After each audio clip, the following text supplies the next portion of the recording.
बिस्मिल्लाहिर्रहमानिर्रहीम। प्यारे बच्चों, अस्सलाम वालेकुम।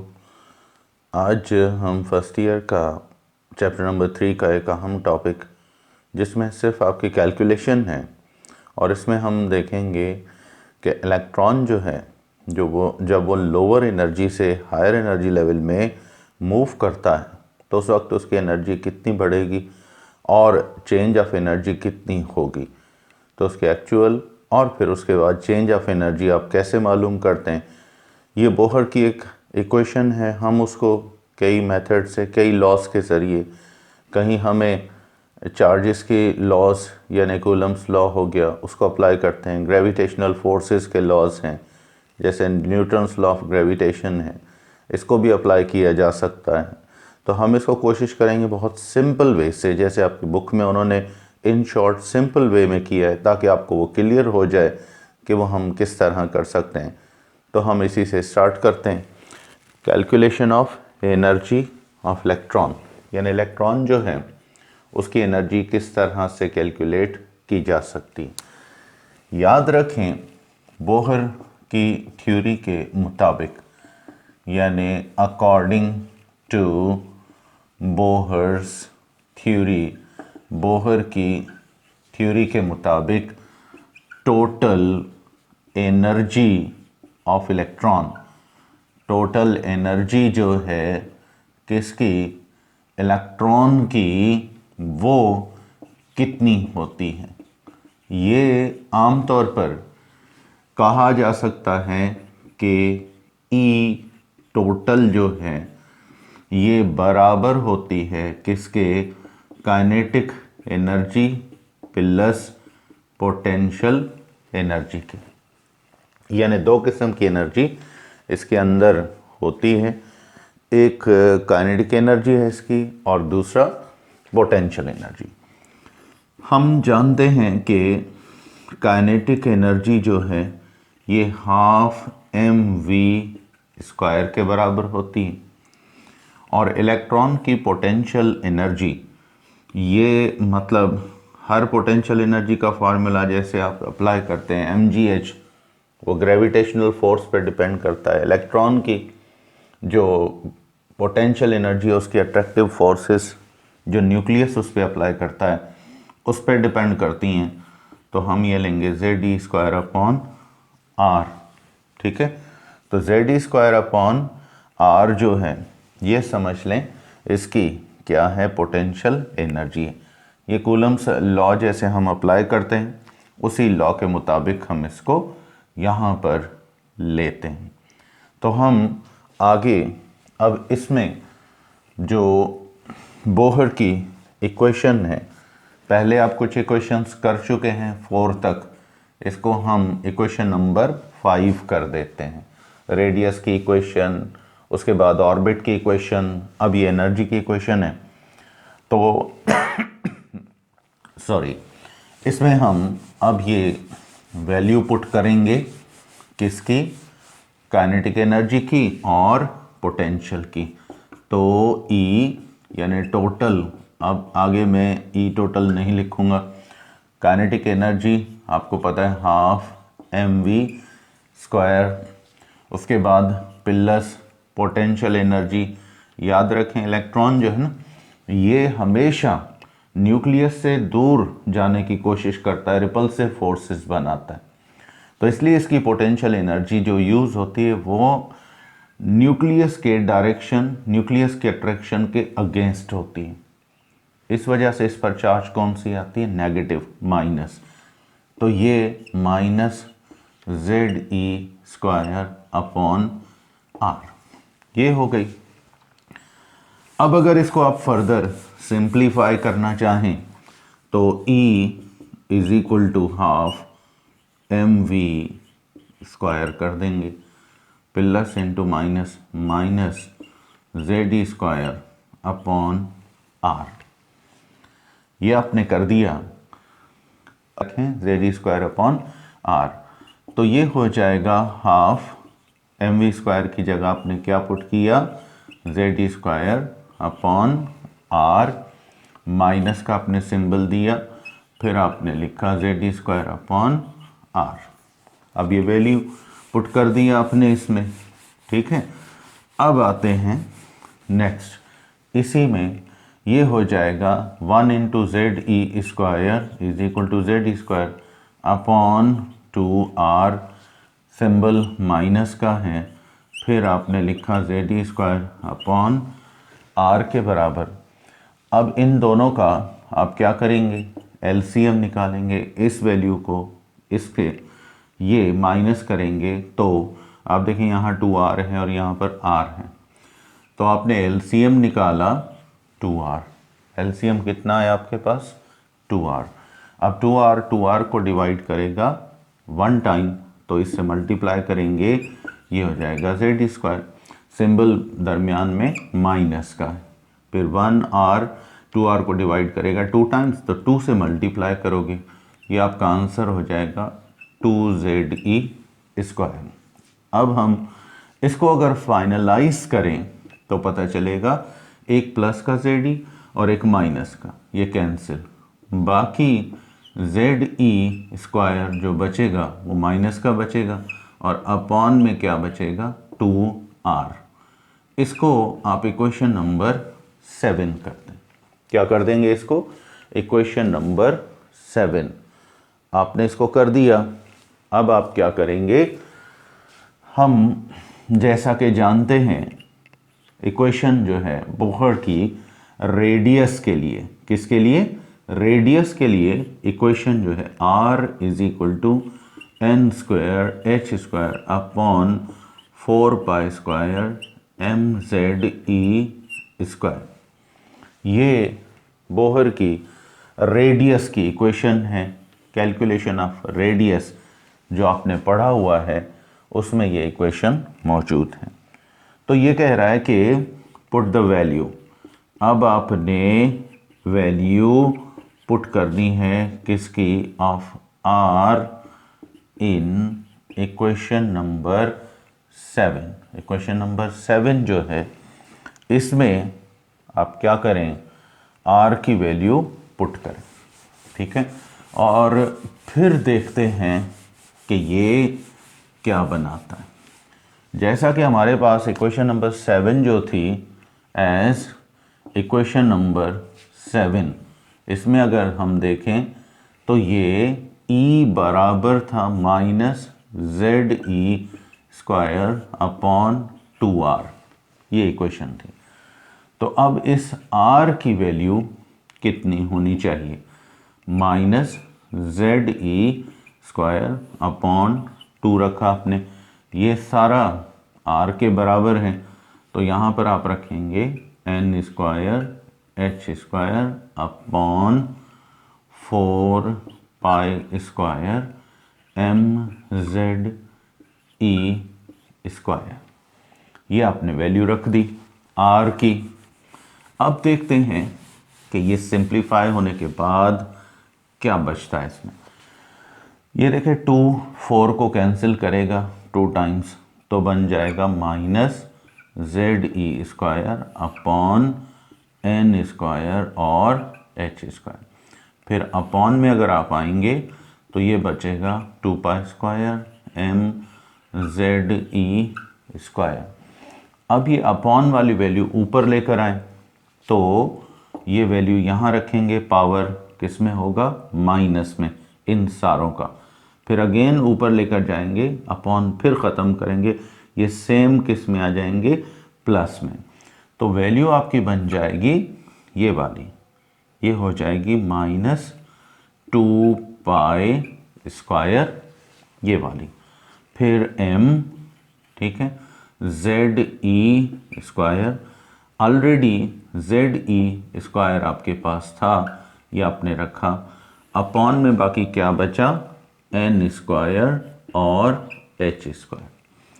तो अब क्या करेंगे, इसको करें सिंप्लीफाई, z इंटू जेड करेंगे Z square, E square into E square करेंगे ई पावर 4 हो जाएगा, यानी minus 2 pi square M Z square E power 4, upon में क्या रखेंगे, एन स्क्वायर और एच स्क्वायर। इसको आप चाहें तो इक्वेशन नंबर कौन सा लगा दें, इसको जो लास्ट आपने बनाई है ये वाली इक्वेशन, इसको इक्वेशन नंबर क्या कर देंगे, इक्वेशन नंबर 8 हम इसको कर देते हैं।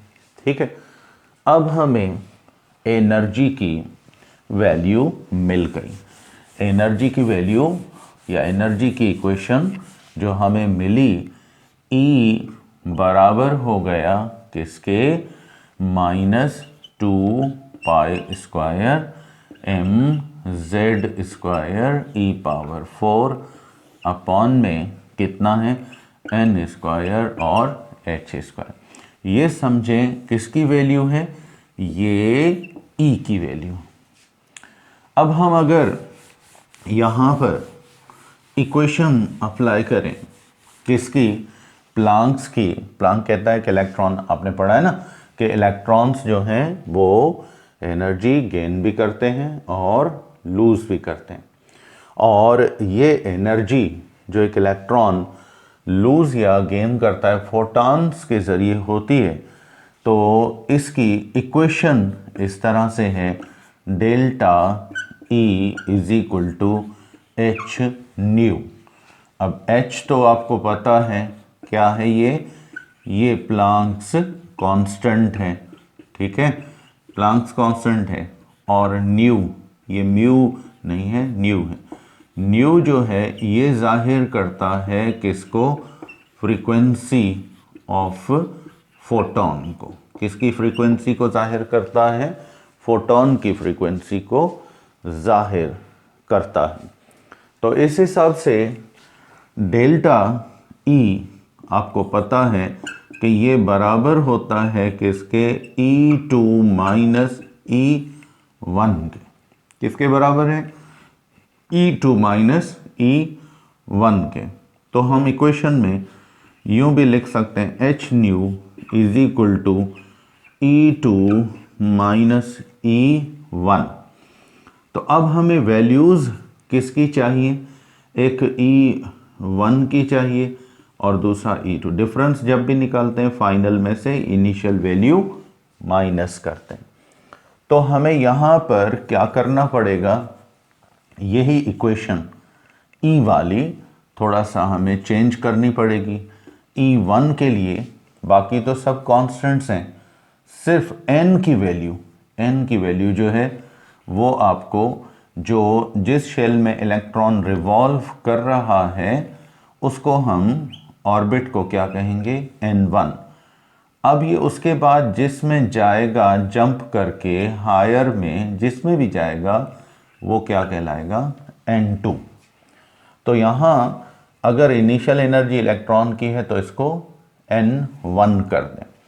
अब अगर आपको E2 की वैल्यू चाहिए, किसकी वैल्यू चाहिए, E2 की आपको वैल्यू चाहिए, तो आप E2 को किस तरह लेंगे, बाकी सेम वैल्यूज होंगी, -2π² mz² अपॉन n2² h²। ये हो जाएगा।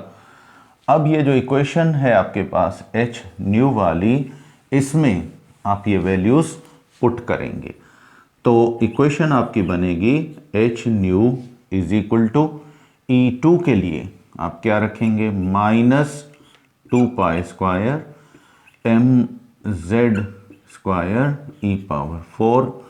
अपॉन में n1² h²। दरमियान में सिंबल कौन सा है, माइनस का, और उसके बाद सॉरी E2, क्योंकि यहाँ पर 2 है तो n2 रखेंगे, बाकी सब कांस्टेंट है।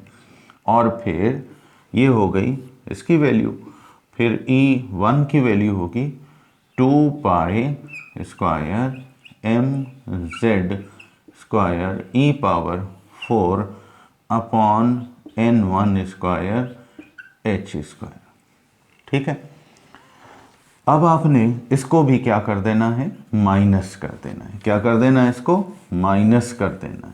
ठीक है, और इसके बाद अगर आप सिंबलाइज करेंगे तो h new = -2π² mz² E4 upon कितना आएगा n2 square h square, minus into minus करेंगे प्लस, फिर 2 pi square mz square e power 4 upon n1 square h square. ये हो जाएगा। अब समझें दो वैल्यूज़ आपके पास हो गई, एक E2 की हो गई और दूसरा E1 की। इनमें अगर हम थोड़ा सा देखें तो हमें पता चलेगा कि यहाँ पर सिर्फ और सिर्फ जो n की वैल्यू है वो चेंज है, बाकी सारी वैल्यूज़ क्या हैं, कॉमन हैं। तो यहाँ पर आप क्या करेंगे, कॉमन निकालेंगे इनमें से। यहाँ हम लिखेंगे टेकिंग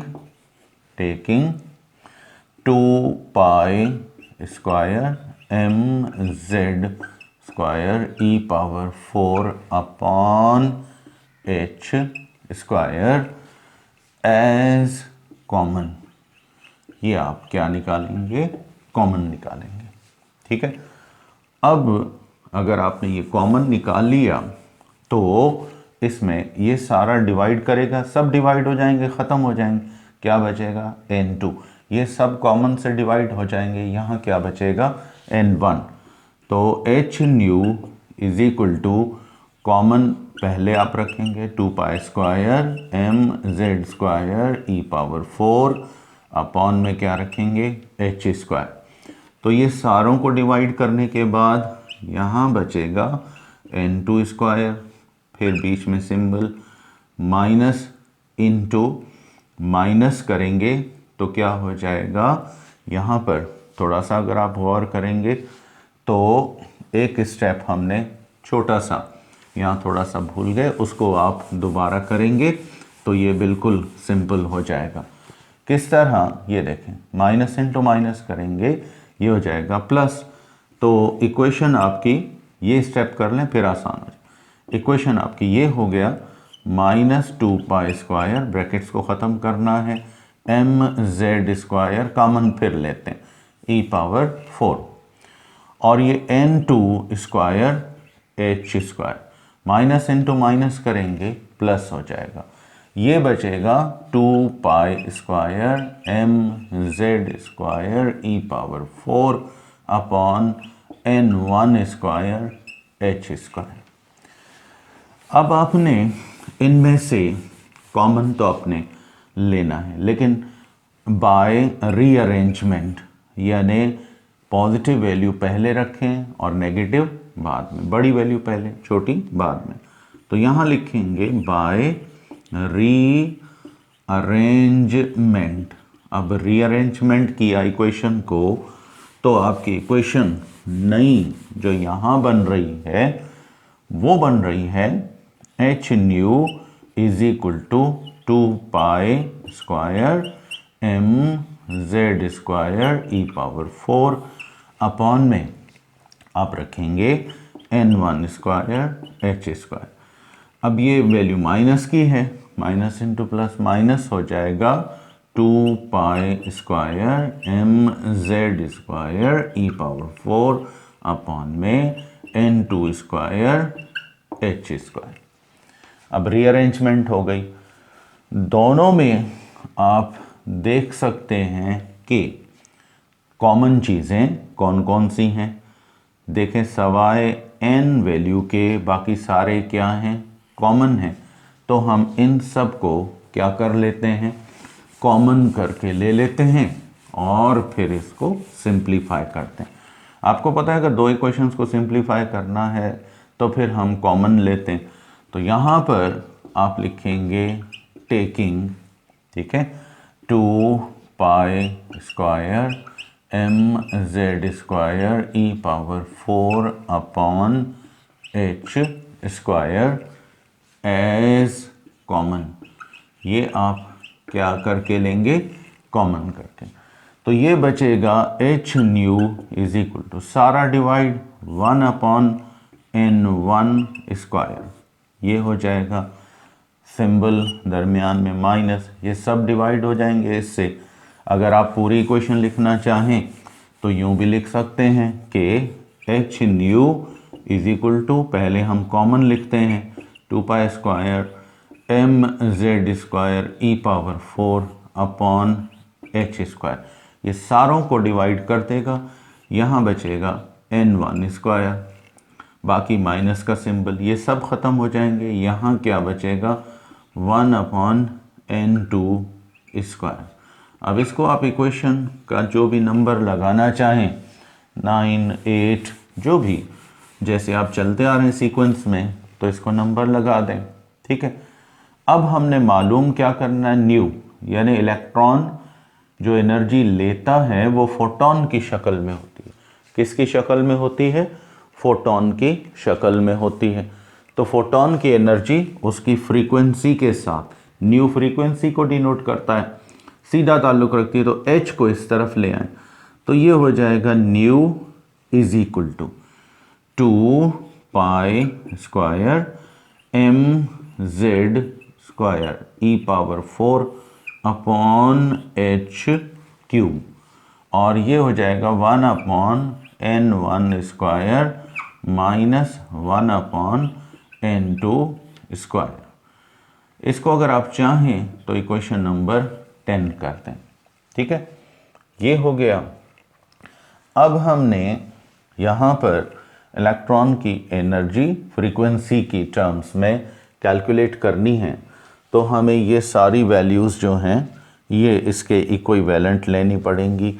हमें इलेक्ट्रॉन का ये है एनर्जी लेवल नंबर 1 जिसमें मौजूद है, जिससे वो जंप करके एनर्जी लेवल नंबर 2 में जाएगा, तो ये वैल्यू हम रख सकते हैं। हमें एनर्जी की एक और इक्वेशन मिलती है कि अगर आप क्या करना चाहते हैं, इसको फ्रीक्वेंसी को चेंज करना चाहते हैं, किसमें, ये फ्रीक्वेंसी जो है नंबर ऑफ वेव्स पर सेकंड होता है या number of waves per unit time होता है, तो ये आपने यहाँ फ्रीक्वेंसी ली। अब एक और टर्म आता है जिसको, या फ्रीक्वेंसी मालूम करने के लिए हमें क्या करना है, इसको nu is equal to C nu bar. अब न्यू बार जो है ये फ्रीक्वेंसी नहीं है, ये क्या है, ये है वेव नंबर। न्यू बार क्या है, वेव नंबर है।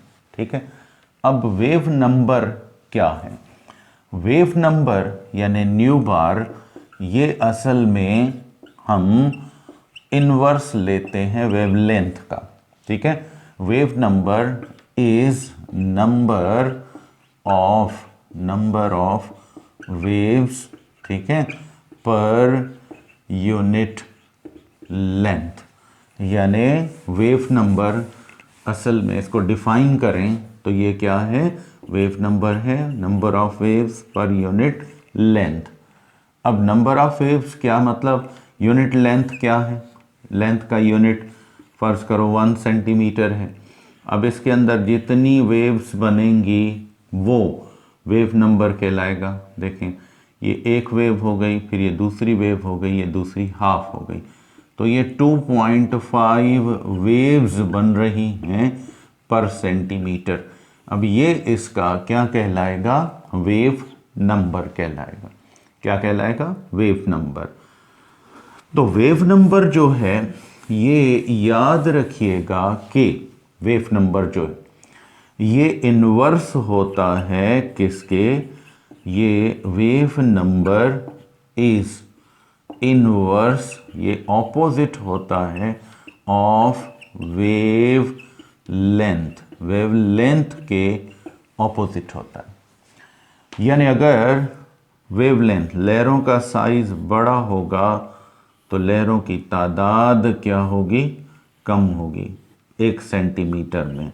अगर लहरों का साइज छोटा होगा तो ज़्यादा लहरें आएंगी, तो वेव नंबर क्या होगा, बढ़ जाएगा। अगर साइज़ बड़ा है, 2 सक्सेसिव ट्रफ और क्रेस्ट के दरमियान जो गैप होता है इसको आप वेवलेंथ कहते हैं। ये डायरेक्टली वेवलेंथ जो है लहरों का साइज़ बताता है। तो अगर लंबी साइज़ की लहरें हैं तो फिर समझ लें कि थोड़ी आएंगी पर सेंटीमीटर में, अगर ज़्यादा हैं, छोटी हैं, तो फिर ज़्यादा आएंगी, यानी वेव नंबर तादाद बढ़ जाएगा लहरों का। तो इस तरह अब हमने फ्रीक्वेंसी को किस में चेंज करना है, वेव नंबर में चेंज करना है। किस में चेंज करना है इसको, वेव नंबर में।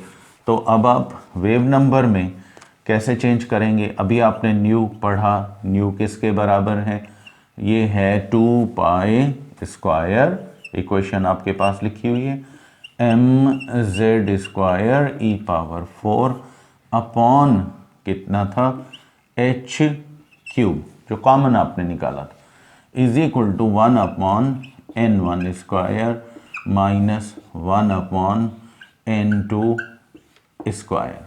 ये कर दिया। अब आप क्या करेंगे कि इसमें आपने c न्यू बार इस इक्वेशन में, हम एनर्जी इक्वेशन में ये वैल्यूज पुट करेंगे। न्यू किसके बराबर है, ये है 2 पाई स्क्वायर, ये देखें c न्यू बार, न्यू की वैल्यू ये है, ये हो जाएगा mz square E power 4 upon h cube, और ये है 1 upon n1 square minus 1 upon n2 square. इसको हम अभी सिंप्लीफाई करते हैं। हमने सिर्फ वेव नंबर निकालना है, तो c इस तरफ ले जाते हैं, तो ये हो जाएगा nu bar is equal to 2 pi square mz square E power 4 upon ch cube, ये हो जाएगा 1 upon n1 square minus 1 upon n2 square. अब इसको अगर आप चाहें इक्वेशन नंबर 11 दे दें, जैसे आप सीक्वेंस में चल रहे थे उस हिसाब से आप इसको नंबर लगा दें। अब आते हैं कि इन केस हमने अभी देखा कि इसमें ये सारी चीज़ें हम कांस्टेंट लेंगे सवाए किसके, एटॉमिक नंबर के। ठीक है, ये z जो है ये किसको डिनोट कर रहा है, ये एटॉमिक नंबर को। तो यहाँ पर उसने किया, सारी वैल्यूज पुट की बोहर ने, कौन कौन सी, एज 2 पाई स्क्वायर, उसके बाद m मास ऑफ इलेक्ट्रॉन, इसको आप छोड़ दें, e power 4 charge of electron, upon में c स्पीड ऑफ लाइट को जाहिर कर रहा है, h प्लैंक्स कांस्टेंट को, इसको इसने किसके इक्विवेलेंट लिया, आर एच के। अब आर एच क्या है, ये है रेडबर्ग कांस्टेंट। क्या है ये, रेडबर्ग्स कांस्टेंट, ये हो गया। और इसकी वैल्यू जो है वो हमारी बुक में वैसे तो 10 पावर 7 होती है, लेकिन यहाँ पर लिखा हुआ है 10.9678 वेव्स पर सेंटीमीटर, ये कांस्टेंट है। तो इस इक्वेशन नंबर 11 में आप ये सारी वैल्यूज़ ख़त्म कर दें। इसकी जगह क्या रखेंगे, आप यहाँ रखेंगे इन सब वैल्यूज़ का क्या रखेंगे, आर एच। तो इक्वेशन हो जाएगी nu bar is equal to R H into Z square into बाकी क्या बचा, 1 अपॉन n1 स्क्वायर, ये सिर्फ इसके इक्विवेलेंट है, माइनस 1 अपॉन क्या कर दिया आपने, n2 स्क्वायर कर दिया। अब ये इक्वेशन बोहर ने किस पे अप्लाई की, इसने अप्लाई की हाइड्रोजन पे। हाइड्रोजन पे इसकी हर थ्योरी का पॉइंट अब एप्लीकेबल है किस पर, हाइड्रोजन एटम पर। फॉर हाइड्रोजन एटम आपको पता है z यहाँ रखेंगे, nu bar is equal to R H, यहाँ एटॉमिक नंबर 1 का आपने स्क्वायर किया, ये 1 वैल्यू पुट की, ठीक है, और into 1 n1 square minus 1 upon n2 square. तो 1 स्क्वायर 1 हो जाएगा, फिर 1 से मल्टीप्लाई, तो फाइनल इक्वेशन आपको जो यहाँ मिलेगी वो कौन सी होगी, वो होगी nu bar is equal to R H into 1 upon n1 square minus 1 upon n2 square. इसको भले आप चाहें तो इक्वेशन नंबर 12 कर दें। अब इसमें थोड़ी सी बस चेंज आप करेंगे, ये N1 ये होगा इनिशियल एनर्जी लेवल या इनिशियल ऑर्बिट, जिसमें ऑर्बिट भी लिख सकते हैं, एनर्जी लेवल भी लिख सकते हैं, जिसमें इलेक्ट्रॉन मौजूद होगा, जिसमें इलेक्ट्रॉन मौजूद होगा। और N2 ये होगा फाइनल एनर्जी लेवल, यानी जिसमें इलेक्ट्रॉन जंप कर जाएगा। तो इस तरह फिर उससे वापस आएगा, फिर हाइड्रोजन स्पेक्ट्रम बनेगी। अब ये समझें आपके पास फाइनल इक्वेशन है जिसमें आप इलेक्ट्रॉन की क्या कर सकते हैं, एनर्जी कैलकुलेट कर सकते हैं जब वो ग्राउंड स्टेट से एक्साइटेड स्टेट में आएगा और जंप कर जाएगा हायर लेवल्स में। तो इस तरह से बेटा आपने आज सिंपल इक्वेशन पढ़ी कि हम इलेक्ट्रॉन की एनर्जी कैसे कैलकुलेट कर सकते हैं जब वो अपने एक्चुअल ऑर्बिट से, एनर्जी लेवल से किसी और सेकंड हायर ऑर्बिट में चला जाए, थर्ड में चला जाए, फोर्थ में चला जाए, तो कैसे कैलकुलेट करेंगे। तो कल फिर हम नेक्स्ट लेक्चर के साथ फिर आपसे मिलेंगे। तो टिल टुमारो आप मुझे इजाज़त देंगे। Thank you and Allah.